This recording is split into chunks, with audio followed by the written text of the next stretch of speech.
Cheery good morning to everybody, and we're coming to you from the Urban Farming Institute right here in the city of Oakland Park. Mustard greens. Oh my gosh, the guy got up here and look. We're not sure what this means. Did he crawl across this? Well, it's a mess. So we're back. It's nothing better than a Wi-Fi connection. I'm telling you folks, look, we spare no expense. The lush budget production techniques that we use here at the Urban Farming Institute are really quite amazing. So now we're going to have our chief grip take this out of the way, and Cassie's going to follow us over here a little bit. And now take a look at this trap. This is John, by the way. Say hello to John. How you doing? You saw John last week. John got the #1 views of anybody at the Urban Farming Institute. Look at the size of this thing. Holy smoke, you could catch a Tyrannosaurus Rex in this crazy thing. Do you think we could get that iguana to go in here? Absolutely not. It's amazing. We have bok choy. We have, arugula. Who knew? They like arugula too. It's not just, so we're going to keep doing this. We're going to change out the pots. We'll keep you posted. Listen, there are literally hundreds and hundreds of these backyard growing systems in Broward County. There are many. And if you have one iguana, you will probably have more. And we want to show you how to manage that iguana and still maintain a high level of production in your vertical hydroponic garden.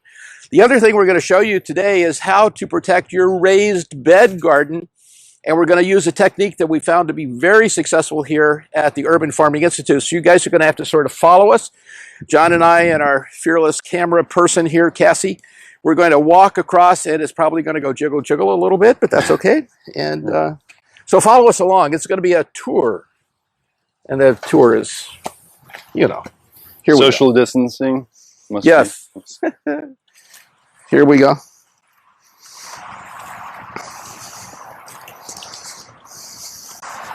So this is the mobility garden here. You can see a little bit of the mobility garden. This is for folks who have a little bit of a challenge. Maybe their knees don't work quite so well and you have to bend over. And, well, take a look. The iguana's been here as well. Right here, crawled up in this guy and went after the kale. The technique that we're going to show you will work on any raised bed garden. One of the things that we want to point out here while we're visiting the garden, this is purslane. This is a fabulous plant, one of the few terrestrial plants that provides omega-3 fatty acids. It's absolutely delicious, and you can use it in a salad. You can use it in a smoothie. It's just really, really good. John, by the way, has a family of 4 in the family, and they're all vegan. And John feeds the family from the garden. Every day. Every day, so it's pretty good. So here we go. We're going to go over here and we're going to visit Mario's garden. Mario is from Italy, and once you take a look at his garden, you'll understand that.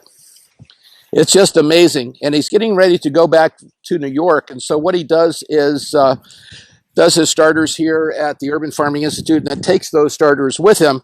And here's his shade cover right here. And these will all be starters in his garden. But what we want to do is focus on this product here. And this is nothing more than bird netting. And it looks like this, and you can get it at almost all of the big box stores in the gardening section. And this roll, my goodness, is just enough to do a lot of gardens. This is a terrifically inexpensive product. And if you are interested in the aesthetics of your garden bed, then probably can't see this even on camera. It probably doesn't show up really well, right? And that's the idea, that the iguana or other critter is going to come up and touch this. And they'll feel that because it doesn't have a firm purchase. They're not able to get a good grip. They will more than likely leave this alone. The other aspect of this is when this is applied in a loose context, then what happens is that the lizard gets trapped, and then you're able to capture the lizard and remove it from your garden. And the University of Florida has a number of ways. Florida Fish and Wildlife has some suggested ways that you can do that. But the idea is that you really don't want these kind of pests in your garden. Now there are there are some other techniques, and just take a look at this. This is a different type of plastic wrap. We don't recommend this. It does work, but we don't recommend it because the iguana can actually gain purchase and can actually climb this. And once they figure out they can do that, then that's pretty much the end of that story. So you want to be very, very careful. You spend a lot of time, energy, and effort working on your garden. And here at the Urban Farming Institute in Oakland Park, we have 55 raised bed gardens. And these gardens, really, everybody has a different technique. And the one that we found that works the best is bird netting, and it only needs to be 2 feet off the ground. That's enough. The good news is iguanas don't fly, and they will find their way into be trapped in the bird netting. So that's what we want to do. So just remember that we are working through this issue with the hydroponic towers. We're shifting now to a summer grow, and that's John's project, and he and Amber are working on that. And we want to be able to participate in a really solid food distribution strategy this summer. And to do that, we have to have good product. And we don't want to share that with our pesky iguana that lives across the street.